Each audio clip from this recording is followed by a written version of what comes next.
안녕하세요. 강남대학교에서 한국사회 제주명을 가르치고 있는 조청현입니다. 오늘이 이제 마지막 강의네요. 먼저 그 시험 공지부터 먼저 말씀드리는 게 순서일 것 같습니다. 시험은 4월 18일 목요일 1시 15분부터 오후 1시 15분부터 2시 30분까지 보도록 하겠어요. 다시 한번 말씀드리면 4월 18일 목요일 1시 15분부터 2시 30분까지 보도록 하겠습니다.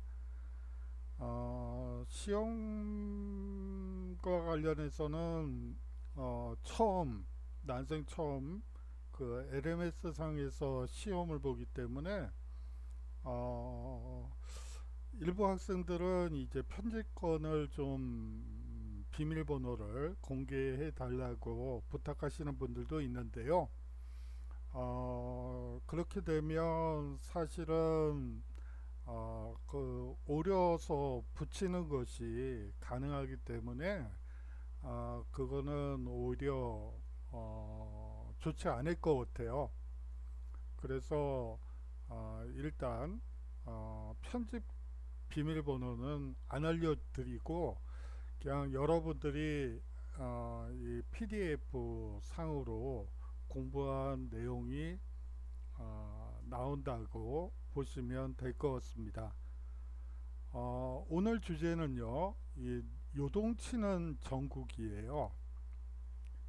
이모군란에서부터 동화까지 한번 살펴보도록 하겠습니다. 이 초기 개화 사상의 형성을 먼저 봐야지 될 것 같습니다. 이 북학파 실학 사상을 계승한 박규수와 이 역관이었던 오경석, 의관이었던 유홍기 등의 어, 이 호를 따가지고 유대치라고도 해요. 그래서 어떤 사람들은 유대치랑 유홍기가 다른 사람인가 얘기하시는 분들도 있는데 같은 분이에요. 유대치던 유홍기던 등의 이 초기 개화 사상가들이 중심이 돼서 이 초기 개화 사상이 우리나라에 이제 들어오게 되고 안착이 되게 됩니다. 이 청에서 들여온 해국도지, 영환지략 등의 서적을 통해서 서양의 기술과 문물 그리고 국제정세 및 각국의 제도를 폭넓게 이해하게 되죠. 이 초기 개화 사상가들의 주장을 한마디로 요약을 하면 서양인의 침략에 맞서려면 자주적으로 문호를 열고 통상하면서 서양의 우수한 기술을 받아들여 부국 강병을 일으켜야 서양의 침략을 막아낼 수 있다고 생각했던 사람들입니다.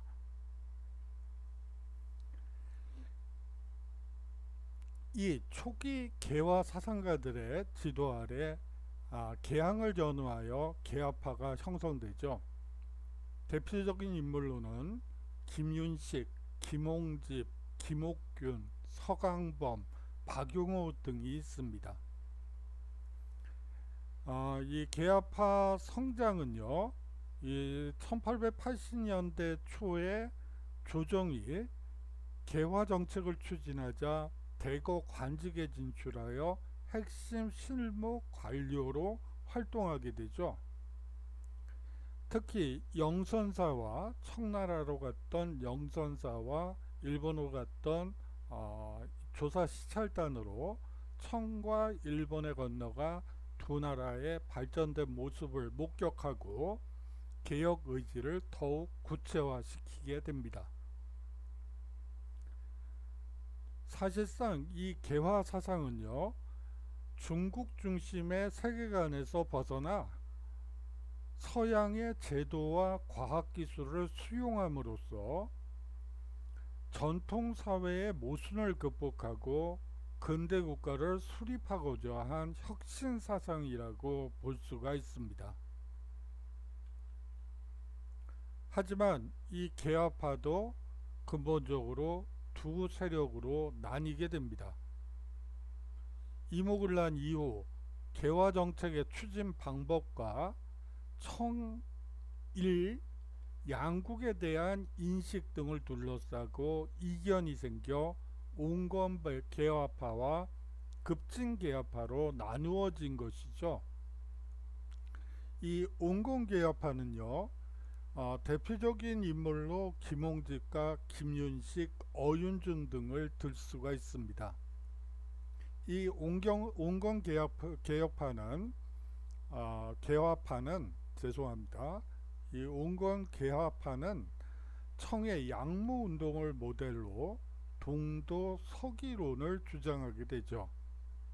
다시 말하면 동도 서기론이란 정신은 동양, 우리식, 그리고 서양의 기술만 가지고 오면 된다 라는 생각이라고 여러분들이 생각하시면 될 것 같고요.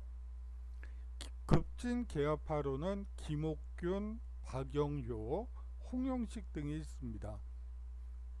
이 박영효는 고종의 사위죠. 상당히 대표적인 친일파라고 보시면 될 것 같아요.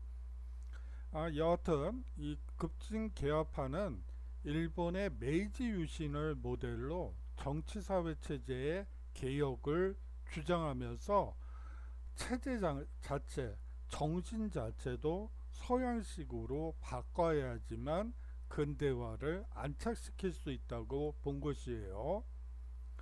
그러니까 온건개화파는 사실상 정신은 이 동양이 더 우수하고 기술은 서양이 우수하니까 우수한 정신에다 우수한 기술을 합치면 더 큰 무엇인가가 될 것이다 라고 생각했다고 보면 되시고요. 급진개혁파는 머리 따로 몸 따로는 불가능하다. 결국은 머리도 바뀌어야 된다 라는 생각이라고 여러분들이 생각하시면 될 것 같아요. 일본에 수신사를 파견하게 됩니다. 1차 수신사는 김기수를 사신단으로 해서 1876년에 꾸려지고요. 2차 수신사는 김홍집이 1880년에 대표로 갔다 오게 됩니다. 조선 조정이 국제정세의 동향을 이해하고 개화의 필요성을 깨닫는 계기가 되죠. 그렇게 되면서 개화정책 추진기구로서 통리기무하문이 설치되게 됩니다. 이 통리기무하문은 개화와 관련된 개혁을 추진하기 위해 설치된 근대적 행정기구라고 여러분들이 보시면 되고요. 그리고 청나라의 총리아문을 모방한 것이 통리기무하문이라고 생각하시면 됩니다. 동도 서기론에 입각해서 추진되었던 개화 정책이라고 여러분들이 이해하시면 되겠죠. 실무를 담당하는 12사를 두고 외교, 통상, 군사, 산업, 외국어 교육 등 업무를 추진하게 됩니다. 이 통리기무하문이 설치됨으로써 사실상 더 중요한 것은 개화파가 대거 이 행정조직의 근간에 포진되게 되었다는 것입니다. 바로 김윤식, 박정량, 어윤중, 김홍집, 김옥균, 홍영식 등 여러 개화파들이 이제 통리기무하문 내에서 활동을 하게 되죠. 이 개화 정책 중에 또 하나 특징적인 것은 군제 개편입니다. 5개 군형을 2형으로 개편하고 신식 군대인 별기군을 창설한 것이죠. 특히 이 별기군은 조정이 초빙한 일본인 교관이 근대적 훈련을 지도했다고 보시면 됩니다. 이 시기부터 계속해서 이제 개설서들이나 한국사 책에 정부라는 표현을 많이 쓰고 있어요. 하지만 이 시기는 아직 입헌군주국도 아니고 사실상 조선국이 계속해서 유지되고 있는 그런 상황이죠. 그렇기 때문에 사실은 정부라는 표현보다는 조정이라는 표현이 훨씬 더 맞는 것 같아서 저는 계속 조정을 계속 쓰고 있네요. 여러분들이 좀 생경하게 느끼실 수도 있을 것 같아서 변명 삼아서 얘기 드립니다. 일본에는요, 이 조사 시찰단을 1881년에 파견하게 됩니다. 박정양, 그리고 어윤중, 그리고 홍용칙 등 62명으로 구성하여 일본의 선진 문물을 시찰하게 하죠. 개화 정책에 대한 정보 수집차 파견한 것이었습니다. 이들은 각각 보고서의 작성과 또 보고서를 제출하고요. 개화 정책을 추진하는데 뒷받침이 되는 많은 보고 자료를 올리게 됩니다. 청으로는 이 영선사가 파견이 되어 같은 1881년에 파견이 됩니다. 이 영선사의 대표로는 이 김윤식이 대표로 파견이 되고 그 휘하에 학생 기술자들이 포진이 돼서 함께 텐진에 파견을 가게 되죠. 텐진에는 근대식 조선서 그리고 공장 등이 당시에 많이 있었어요. 그곳에 파견을 가서 기술을 배워오고 학생들은 공부를 서양 기술을 배워오는 그러한 조사 그 영선사로서 이제 서양의 근대식 무기제조 기술을 배우게 됩니다. 이 다음으로 얘기가 돼야지 될 부분은 위정척사운동이라고 보시면 되겠어요. 이 개화에 대한 양반 유생층의 반발이라고 보시면 되겠죠. 이 위정척사로는요, 정학과 정도를 지키고 사학과 이단을 물리치자는 운동이었습니다. 여기서 말하는 정학과 정도라 함은 사실상 성리학적 가치 그리고 성리학적 도덕률을 지키고 사학, 서양 학문과 이단, 천주교라든지 기독교라든지 이러한 것들을 물리치자는 운동이라고 보시면 되겠죠. 중심 세력으로는 19세기 후반 성리학을 신봉하던 보수적 양반층들이 중심이었다고 판단하시면 됩니다. 이들의 주장을 크게 두 축으로 나누면요, 위정과 척사라고 보시면 됩니다. 위정은요, 유교 문화에 기반을 둔 조선의 전통 질서를 수호하기 위해서 위정을 하는 것이고요. 척사는 천주교와 서양 문화 그리고 서양 세력의 경제 군사적 침략을 물리치자는 주장이었습니다.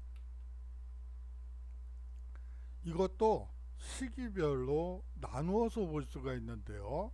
이 주장이 천편일률적으로 계속해서 똑같은 것은 아니고요. 이 시기에 따라서 이 주적이 약간씩 변화되고 있다는 점도 특징입니다. 1860년대는요 통상 반대론, 즉 척화 주전론을 주장하게 되죠. 이 당시 시대 상황을 보면요, 서양 열강의 통상 요구가 잦아지면서 천주교와 서양 문물이 확산되고 있었습니다. 이항로와 기정진 등은 서양의 무력 침략에 맞서 싸우자는 척화 주전론을 주장하며 흥선대원군의 통상수교 거부 정책을 뒷받침해주는 이론적 토대를 마련해 주었습니다. 1870년대에는 외양일체론이 이 중심적인 테마로 이 개항 반대 운동이 전개되었다고 보시면 됩니다. 이 당시 시대 상황을 보면 일본이 강화도 조약 체결을 강요하고 있었죠. 최익현 등은 외양 일체론을 제기하며 개항 반대 운동을 전개하게 됩니다. 외양 일체론이란 일본과 서양 세력은 몸뚱이는 다른 것처럼 보이지만 하나라는 거죠. 사실상 일본이나 서양은 똑같은 오랑캐고 똑같은 어떻게 보면 조선을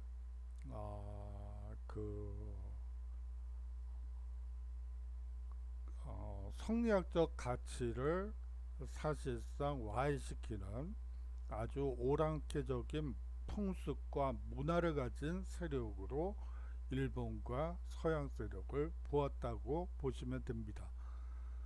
1880년대는요, 개화 반대 운동이 추진됩니다. 이 1880년대는 개화 정책이 추진되고 조선 책략이 유포되었죠. 이 영남女생들이 이만손을 중심으로 집단 상소인 만인소를 올려 개화 정책과 서양가의 수교에 반대하게 됩니다.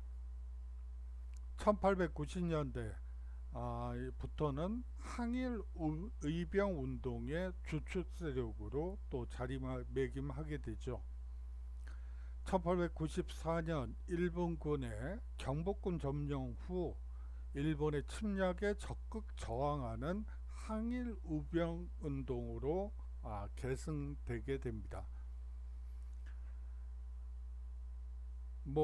그렇지만 어떤 운동도 사실상 한계가 있고 의의가 있게 마련이죠. 이 위정척사 운동의 한계를 들자면 전제군주제를 옹호했다는 것이죠. 그거는 성리학적인 가치가 제1순번이기 때문에 그렇게 된 것이죠. 양반 중심의 성리학적 질서를 유지하려고도 했습니다. 그리고 이제 마지막으로 개화 정책 추진에 이 방해가 된 요소도 분명히 있죠. 하지만 위정척사 운동도 나름대로의 의의가 있습니다. 이제 외세의 침략에 반대하는 반외세, 반침략의 자주적 민족운동이었고, 아울러 항일 의병 운동으로 계승 발전되게 됩니다. 이모군란은 1882년에 있었던 일입니다. 이 이모군란을 한마디로 요약하면 사실상 개화에 대한 백성의 반발이었다라고 보셔도 될 것 같습니다. 이 이모군란의 배경은요, 개화 정책과 일본에 대한 백성의 반감이 커졌기 때문인데요. 특히 개항 이후 이 일본으로 쌀이 대량 유출되고 흉년까지 겹치면서 식량가가 폭등했던 점이 한 원인입니다. 99년에 불만이 폭발했다는 것도 또 하나의 배경이기도 하죠. 신식군대였던 별기군을 우대하고 구식군인을 차별되어 있던 데서 이모군란의 원인을 찾을 수 있습니다. 이 구식군인에게 이 13개월 만에 월급이라고 지급한 쌀에서 겨와 모래가 섞여 나온 것이죠. 아니요.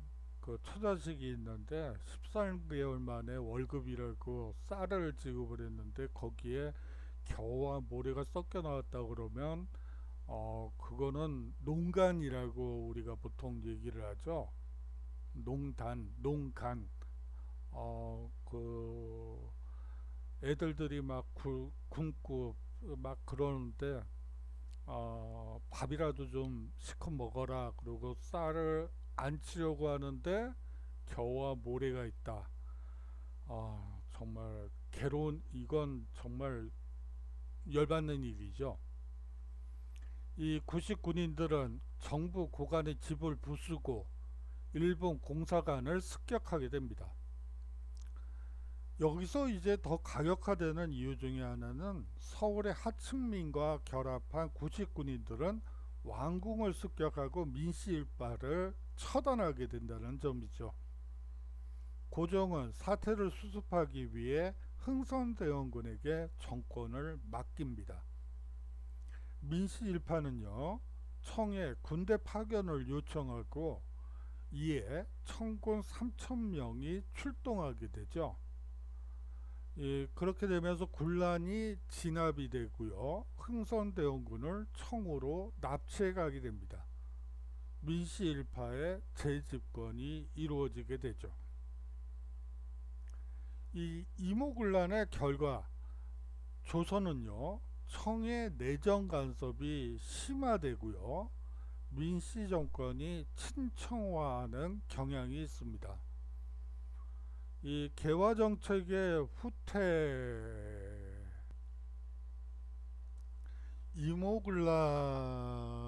인해서 사실상 개화 정책이 후퇴하고 이 개화파 세력의 약화가 이루어지게 됩니다. 거기에 비해서 청나라는 신났죠. 조선의 내정과 외교 정책에 대한 간섭이 심화되고요. 3,000명의 군대를 조선에 주둔시키면서 마건산과 밀렌도르프를 고문으로 파견하게 됩니다. 사실 뭐 일본도 뭐 사실 우리나라가 식민지화되면서 나쁜 짓 많이 했죠. 이 청나라도 거기에 뭐 중국도 거기에 거의 뜸 떠먹는 사람들이라고 보면 돼요. 한번 보실까요? 이 청나라는 아예 대놓고 청의 속국으로 규정한 조청 상민 수륙 무역 장정을 강제로 체결하여 청상인들이 내륙 시장까지 진출을 할 수 있는 경제적 특권을 보장하게 됩니다. 아주 경제적 침략을 노골화시켜서 그 내륙 시장까지 진출한 청상인들이 뭐 정말 여러 연구들을 보니까 참 나쁜 짓들 많이 했더군요. 뭐 거기서 뭐 더 얘기할 필요는 없을 것 같아요. 뭐 러시아라고는 알까요? 뭐 그거는 뒤에서 그거는 강의 시간에 못 하겠네요. 오늘이 마지막 강의니까. 뭐 여하튼 뭐 이 당시에 청나라, 중국, 일본 아주 빌어먹을 죄송합니다. 여하튼 그래요. 근데 일본의 식민지가 되면서 중국이 사실은 독립운동 그 임시정부를 지지하고 뭐 그랬기 때문에 많이 이제 둔감화된 건 사실이지만 중국인들이 청나라 사람들이 조선에 와서 벌였던 작태들을 보면 일본 사람들을 뜸떠먹어요.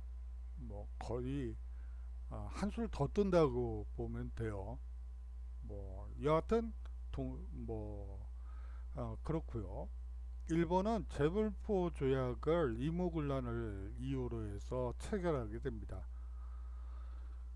일단 공사관이 불이 났고요. 그랬기 때문에 배상금을 받고 공사관 경비를 위한다는 명목으로 일본 군대를 서울에 주둔시키게 되죠.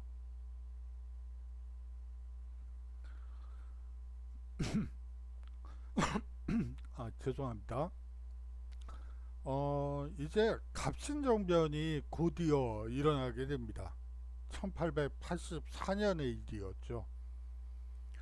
이 갑신정변의 배경은요, 대내적으로 이무군란 이후 청의 내정 간섭과 민씨 정권의 견제 때문에 나타납니다. 뭐에 대한 견제요? 개화 정책에 대한 견제, 개화파, 개화당에 대한 견제 때문이죠.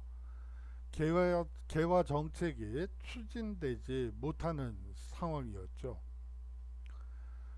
거기다가 이 개화파들을 더 성급하게 만들었던 이유 중에 하나는 김옥균이 일본과의 차관 교섭에 실패했다는 점이에요.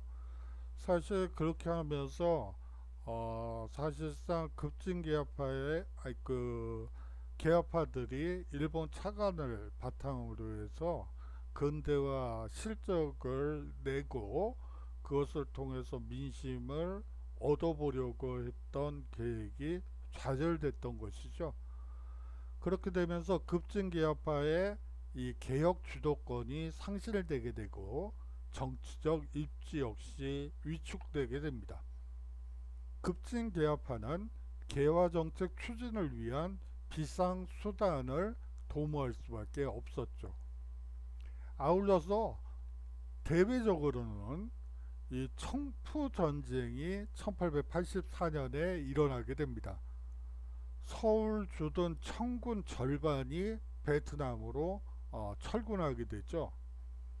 급진 개업파는 일본 공사의 지원을 받아 정변을 일으키기로 결정하게 됩니다. 이제 심해 공백이 생겼던 것이죠. 청군 3,000명 중에 1,500명이 베트남으로 이제 청포 전쟁을 위해서 철수를 한 상황에서 일본 공사의 지원을 받아서 판을 뒤집어 보려는 시도를 성급한 시도를 하게 됩니다. 이 김옥균과 후쿠자와 유키치 이 사람은 사실은 아주 일만인인가요? 뭐 엔화에 이 사람 초상화가 있을 정도로 유명한 그 일본의 위인이라고 볼 수가 있는데요. 근대화론자고요. 그런데 이 사람은 사실은 조선과 중국을 침략해야 된다고 뭐 그렇게 얘기했던 또 사람이기도 해요. 이 후쿠자와 유키치전에 보면 이런 표현이 있습니다. 김옥균에게 김옥균이 이제 후쿠자와 유카키에게 이렇게 얘기를 하죠. 우리는 돈 없이는 아무것도 할 수 없다. 지금 빈손으로 돌아가면 집권 4대당이 나를 비판하며 궁지에 몰아넣을 것이다. 어쨌든 우리 개화당이 심한 타격을 받을 것이며 우리 개혁안도 없어질 것이다. 조선은 청나라에게 영구히 속국이 될 수밖에 없다. 우리 당과 4대당은 공존할 수 없기 때문에 최후의 선택을 할지도 모르겠다. 라고 말하면서 갑신정변에 대한 여지를 열어놓는 대화를 하게 됩니다. 앞서 얘기한 바대로 이 김옥균이 이 차관을 일본의 차관을 도입하기 위해서 일본에 갔을 때 나눴던 대화 중에 일부입니다. 이 급진 개화파는요, 우정 총국 낙성 축하연을 기회로 정변을 일으키게 되죠. 개화당 정부를 수립하고 14개조 정강을 마련하여 국가체제의 개혁을 모색하게 됩니다. 하지만 청군의 개입으로 3.1천하로 끝나게 되죠. 급진 개화파 대부분은 일본으로 망명을 가게 됩니다. 이 14개조 정강의 내용을 그냥 요약적으로 살펴보면요. 청과의 종속관계 청산, 다시 말하면 자주독립의 기초를 확립했다고 볼 수가 있겠죠. 다음으로는 내각제도 수립, 즉 근대적 입헌군주제를 지향했다는 또 다른 중요한 특징을 가지고 있습니다. 아울러서 문벌을 폐지하여 평등권을 보장하려 했고 신분제를 타파하려고 했다는 또 다른 특징을 가지고 있는 것이 14개조 정강입니다. 이 모든 개혁에는 핵심은 국가재정 확충이죠. 모든 개혁의 골자, 세금원의 확보, 뭐 이런 것들이에요. 이 재정의 일원화와 지조법 개혁을 추진했다는 이 특징을 가지고 있어요. 하지만 뭐 어차피 3.1천하였기 때문에 이러한 것들이 실현이 될 수가 없었죠. 이 갑신정변의 결과는 청의 내정 간섭이 심화되었고요. 친청, 보수 세력의 장기 집권이 가능해졌고 개화 세력은 완전히 도태되어 그야말로 개화 운동의 이 흐름이 단절되게 되는 결과를 낳게 됩니다.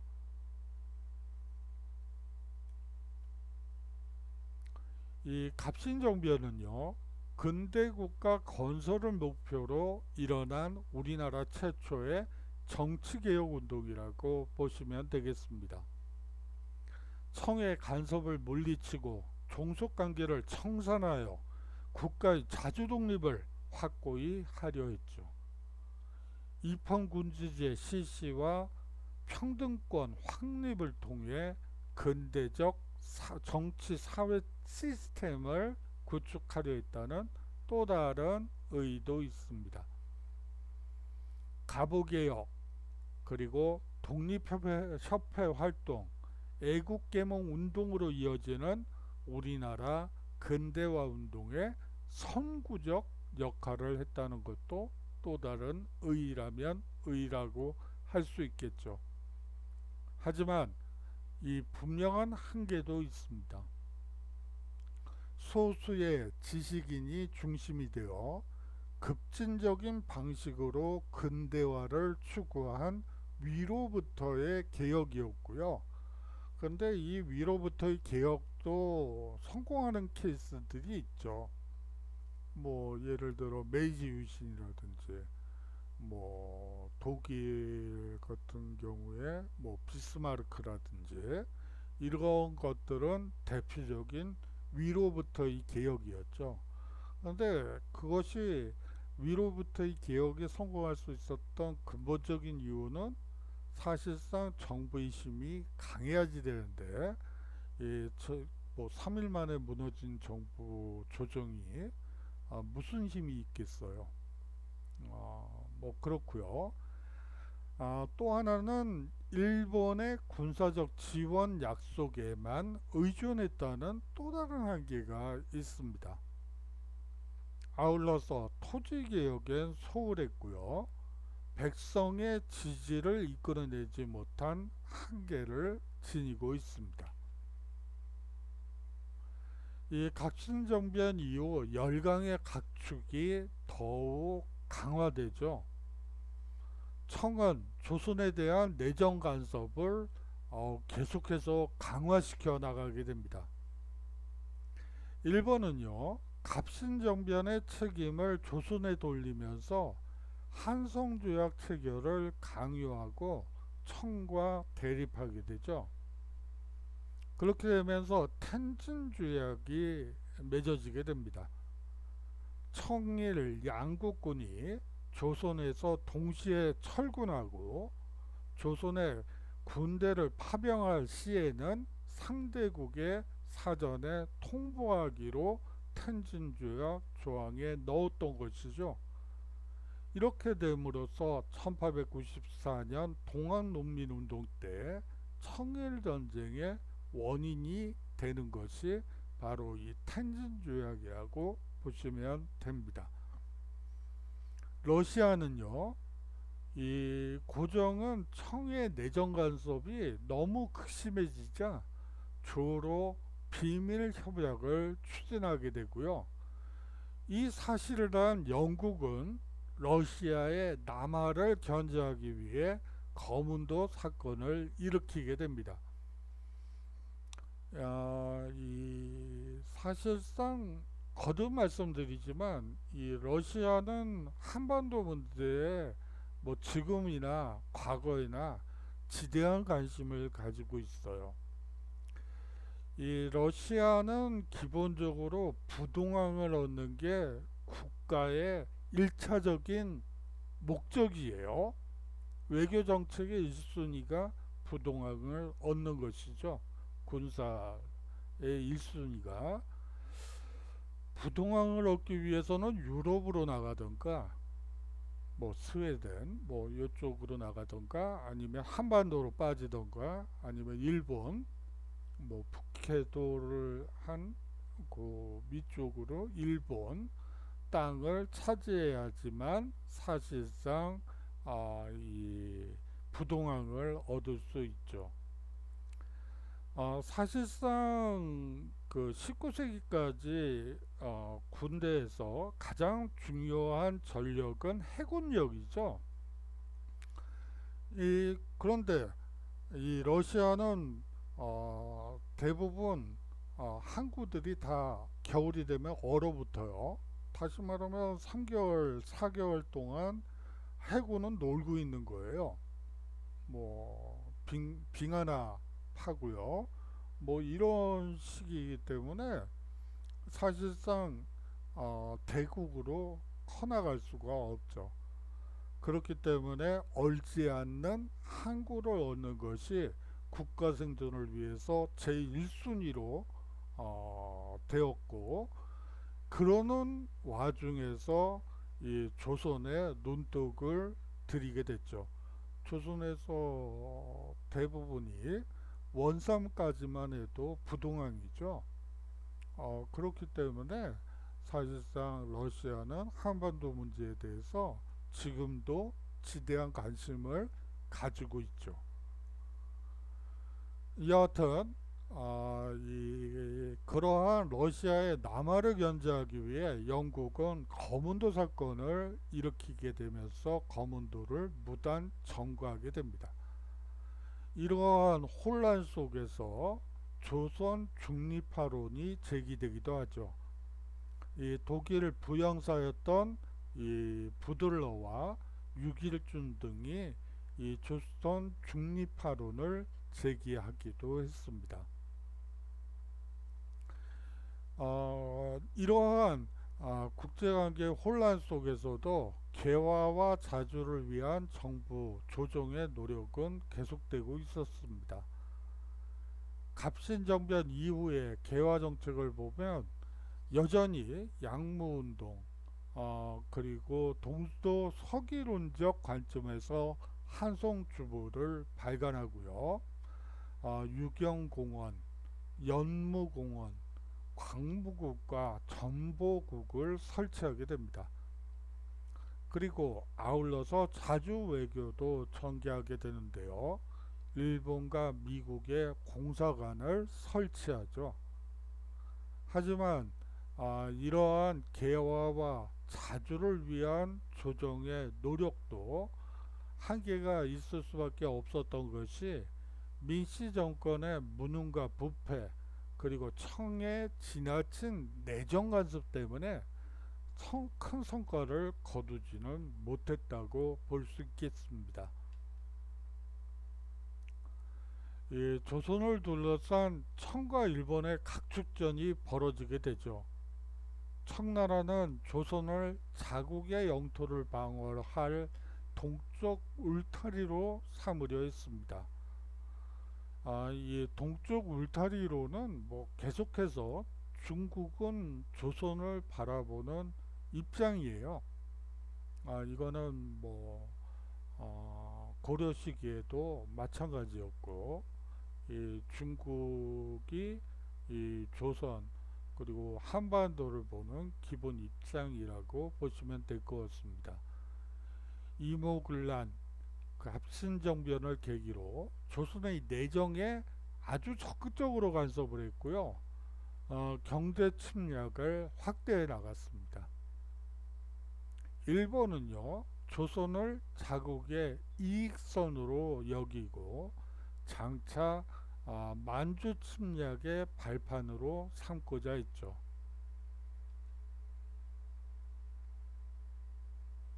이 청일 전쟁이 1894년 6월부터 1895년 4월까지 발발하게 됩니다. 이 청일 전쟁이 일어나게 된 배경은 조선을 둘러싼 청과 일본의 각축 때문이었어요.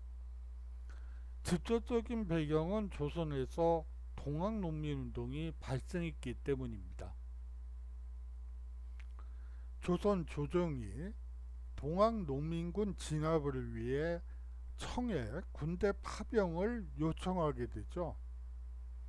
청나라는 텐진 조약에 의해 이 조선에 파병하게 되자 그 사실을 일본에 알렸고 일본도 군대를 파병하게 됩니다.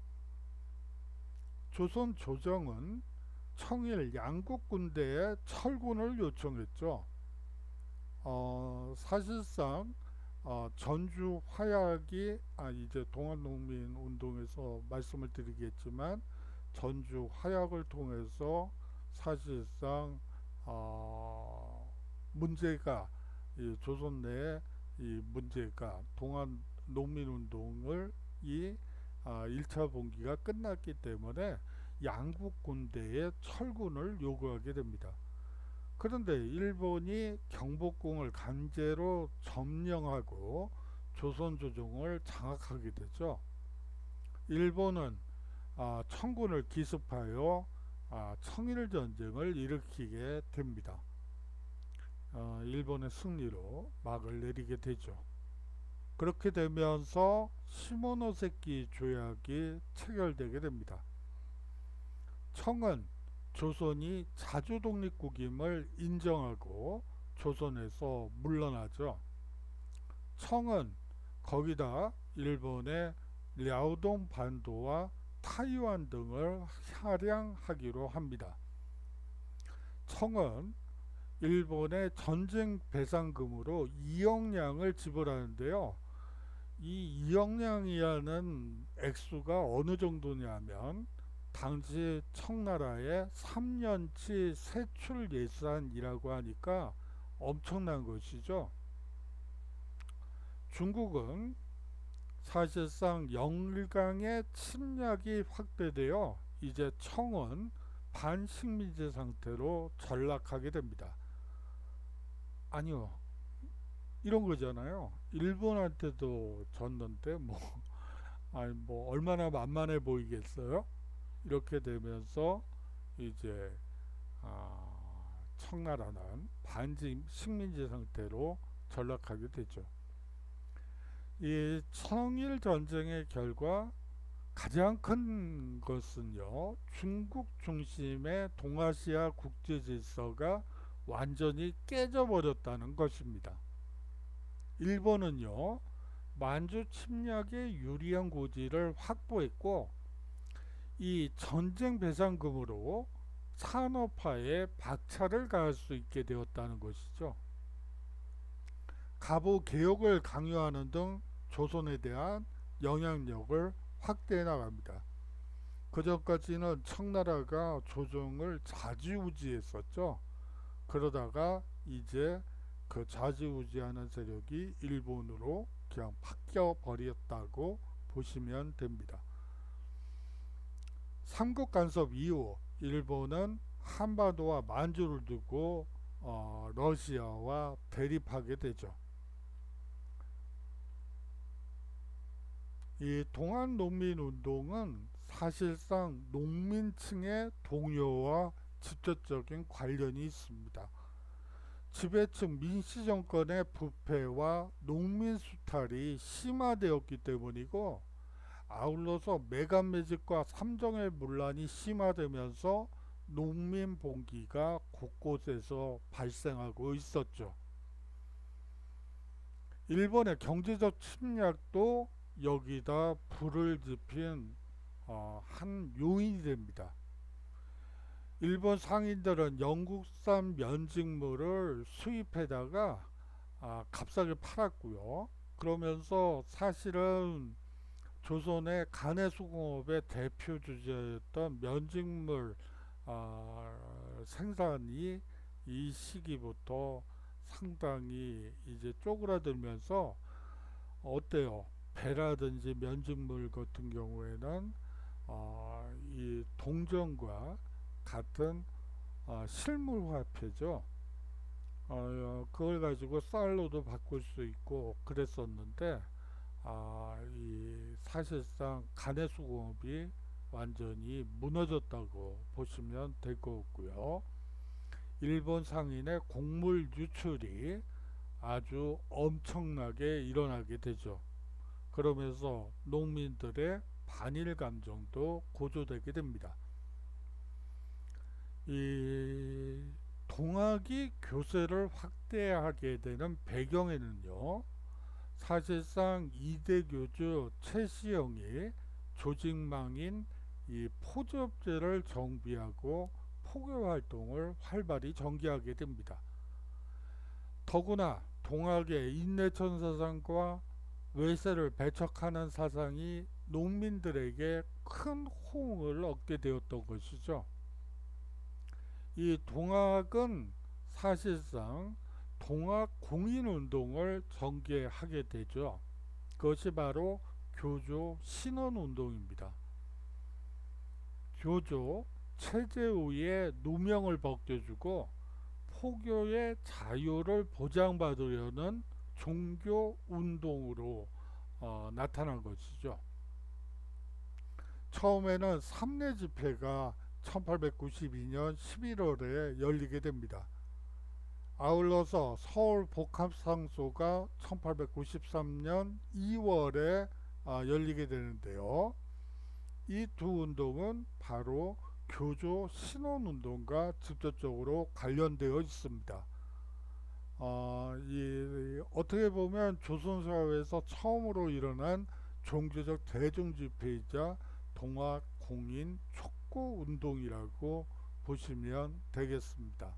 아주 종교적인 성격이 강하다고 볼 수가 있겠죠. 초기 동학은요.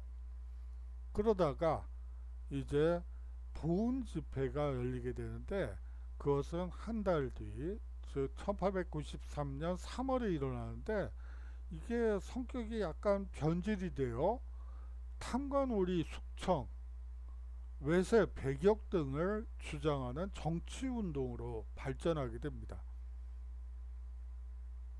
이 동학의 역할을 한번 보면요, 농민들의 불만을 수용하여 반봉건 반외세라는 주장을 명확히 제시했다는 특징이 있습니다. 아울러서 농민들을 조직화하여 소규모 농민봉기를 대규모 농민운동으로 발전시키게 되죠. 이 동학농민운동은 크게 1기, 2기, 3기, 4기로 나누어 볼 수 있습니다. 1기는요, 고부 농민봉기라고 보시면 되고, 고부 농민봉기는 1894년 1월에 발생하게 됩니다. 이 고부 농민봉기는요, 고부군수 조병갑의 비리와 학정 때문이었죠. 그 내용을 보면 만석보 신축과 이 수세 징수 그리고 과도한 세금 강제 징수 등이 한 원인이 됩니다. 그렇죠. 매각 매직으로 군수가 됐으니 돈 생각이 절로 나겠죠. 내가 이 자리를 얻기 위해서 얼마를 냈는데 그거를 이제 백성들을 뜯어내면서 고열을 짜면서 벌충을 하려니 이게 얼마나 많은 액수를 거뒀겠어요. 그렇게 되면서 이제 아, 예 그렇게 된 거죠. 자 이렇게 되면서 이 엄청난 고열을 빨아먹는 이 조경갑의 비리와 학정에 맞서서 이 전봉준이 농민을 이끌고 고부관을 점령하게 되죠. 그 뒤에 이 조정에서 파견한 안핵사 이용태는요, 농민 봉기 관련자들을 동학교도로 몰아 탄압하게 됩니다. 농민들의 분노가 다시 폭발하게 되면서 일기 운동으로 넘어가게 되죠. 그것이 1894년 3월의 일이고요. 이것을 우리가 보통 1차 농민봉기라고 얘기를 합니다. 이 무장봉기는요, 3월 30일에 있었는데요. 전봉주는 손아중에 있던 무장에서 농민군을 조직하고 대규모 봉기를 일으키게 되죠. 다음으로는 백산봉기가 있는데요. 이 백산봉기는 고부를 점령하고 백산에 모여 전봉준을 총대장으로 손아중과 김계남을 총감령으로 선출하여 지휘체계와 조직을 정비하게 됩니다. 이 농민군의 4대 강령과 보국 안민, 제폭 구민의 내용이 담긴 경문을 발표하게 되죠. 4월 7일 황토현 전투와 4월 23일 황련촌 전투에서 관군을 격퇴하고 전주성을 점령하게 됩니다. 이 3기는 전주 화약기라고 해서 1894년 5월부터 한동안 유지되었던 것이라고 보시면 되겠어요.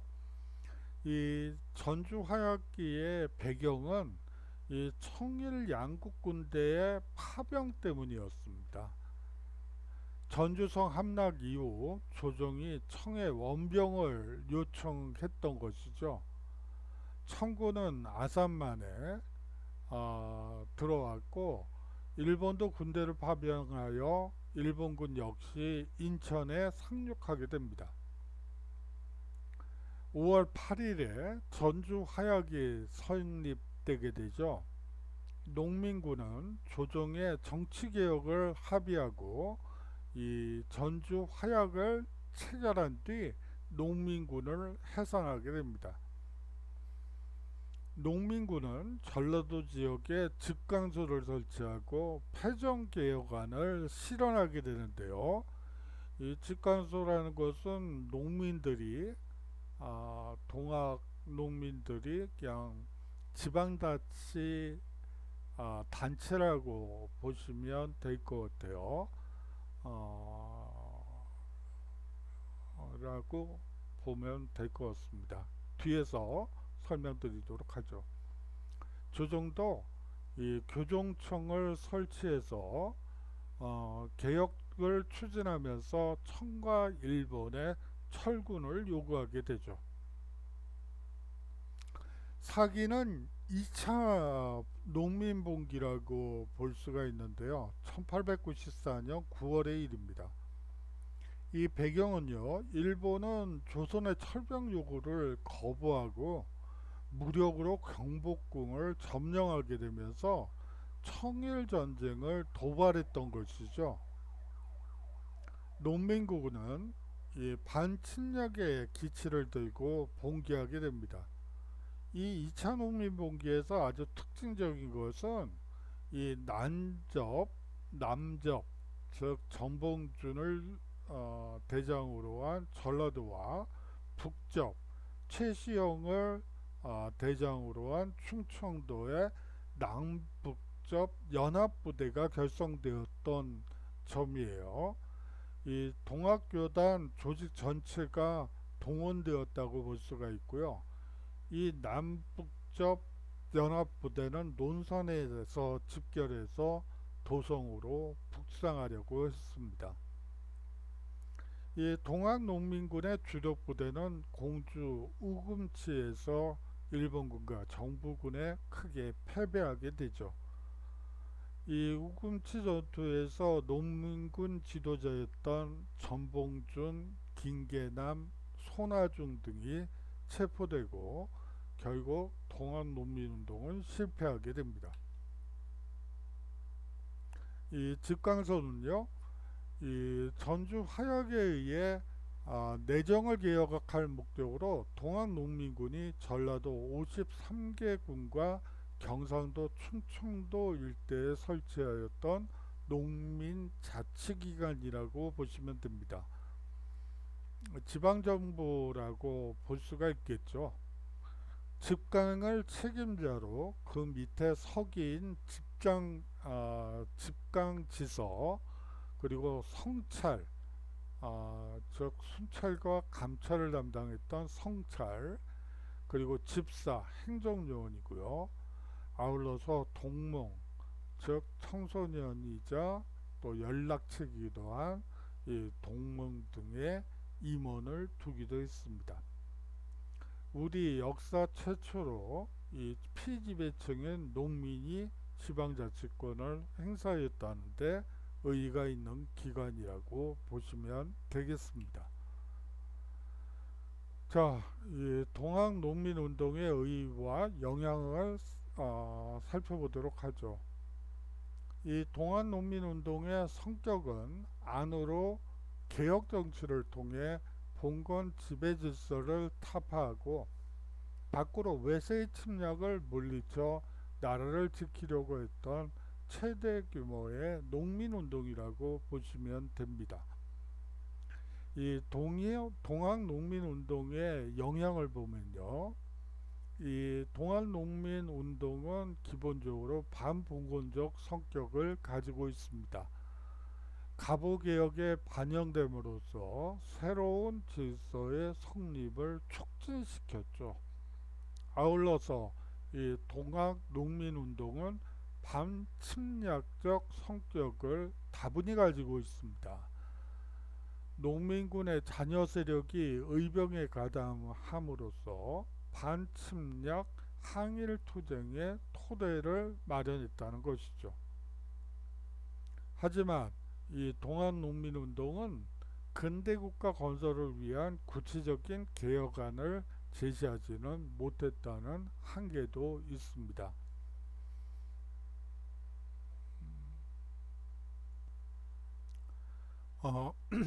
이것으로서 이제 사실상 종강이네요.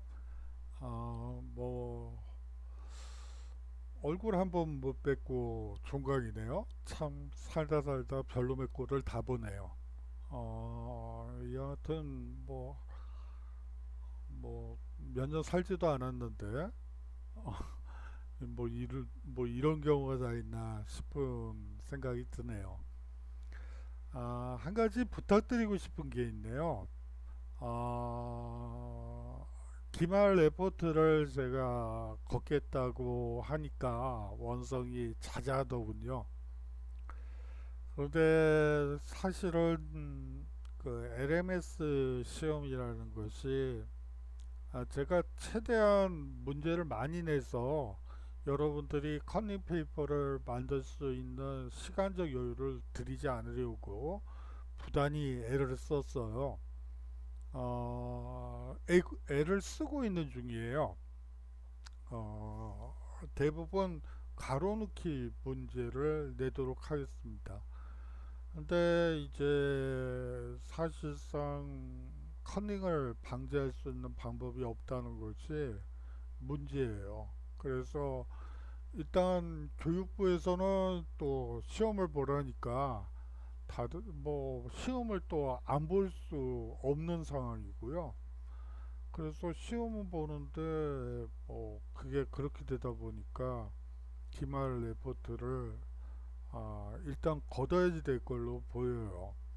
그래야지만 뭐 성적이 대부분 이제 가로놓기로 했기 때문에 성적이 비슷하게 뭐 같이 똑같아질 수는 없잖아요. 그런데 이제 똑같아지는 경우에 대비해서 만약에 그런 경우에는 이제 시험은 빼고 리포트로만 평가를 해야지 되겠죠. 그래서 하는 거니까 아, 거기에도 그것도 좀 신경을 써주셨으면 하는 바람이 있습니다. 계속 과제만 내드리고 또 리포트를 두 번이나 걷고 정말 죄송하네요. 그래요. 사실 대학생활이라는 게 수업 말고 여러 가지 뭐 선배 또 아는 사람도 사귀고 또 동아리 활동도 하고 그러면서 또 외부 동아리도 또 한번 가입을 하고 뭐 이러면서 대인관계도 넓히고 뭐 이렇게 해야지 되는데 뭐 1학년 학생들이 제일 죄송하고 미안하네요. 뭐 2, 3, 4학년들은 이제 뭐 사실상 그러한 경험들을 하고 나름대로 이제 안착된 상태에서 이제 미래의 비전을 위해서 열심히 살고 있겠죠. 하지만 1학년들은 좀 미안하다는 생각이 계속 들어요. 한 학기 동안 정말 수고 많으셨고요. 뭐 다음 강의는 아니군요. 다음 시험 시간에 만나진 못하겠네요. 그냥 에르메스 시험이니까. 그냥 뭐 그 PDF에 있는 내용들을 가로넣기로 냈다고 생각하시면 될 것 같아요. 그 정도로 말씀드리고 오늘 수업 마치도록 하겠습니다. 이제 여름이네요. 여하튼 건강하시고요. 예, 안녕히 계십시오. 수고 많으셨습니다.